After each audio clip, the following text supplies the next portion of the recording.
কৃষ্ণ কৃষ্ণ মহাকৃষ্ণ একান্ত সাধু শুদ্ধাত্মা পৰিয়ালবৰ্গৰ কাকুতি ঘোষা আৰু ভক্তি ভৰা সেৱাভাগী হে প্ৰভু আমি তোমাৰ দুখানি চৰণ অৰ্পণ কৰা হৈছে কৃষ্ণ হৰি হৰা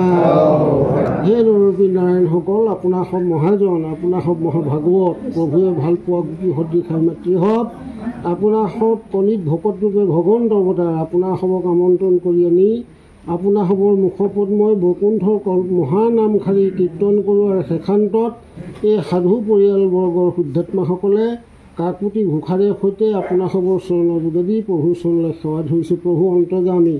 প্ৰভুৱে সকলো হিয়াৰ কথা গম পায় প্ৰভুৰ চৰণে জনোৱা হৈছে বোলে কৰোণাময় কৰিও কৃপা যেন উচিত হয় তুমিহে ৰাম কৃপা ৰখেৰ নিধি তোমাৰ কৃপা বিনে নাহিকে সিদ্ধি তোমাৰ কৃপাকেহে কৰিছোঁ আশ অৰুণ পদতলে দিও কবাক অৰুণ পদতলে দিও কবাক এই সেৱাতে গুৰুদেৱ নাম ভকতো প্ৰসন্ন হওক সেৱাভাগী প্ৰভুৱে নিষিদ্ধ স্বৰূপে গ্ৰহণ কৰি নামৰ প্ৰসাদ প্ৰদান কৰক আমি প্ৰভু চৰণতে এখেৰ গুহাৰি জনাইছোঁ আৰু সাধু পৰিয়ালটিৰ হৈ এজনা অমৃতময় গুৰুবাণীৰে নাম ঘোষাত মাধৱ লেখে সহজ ঘোষা ৰচনা কৰি থৈ গৈছে সমস্ত শাস্ত্ৰৰ সাৰ তাকে নিবেদন জনোৱা হৈছে কৃষ্ণ পৰা সহজ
আমাৰ প্ৰাক্তন সম্পাদকে অনুমোদন দি দিলে শেষত শেষ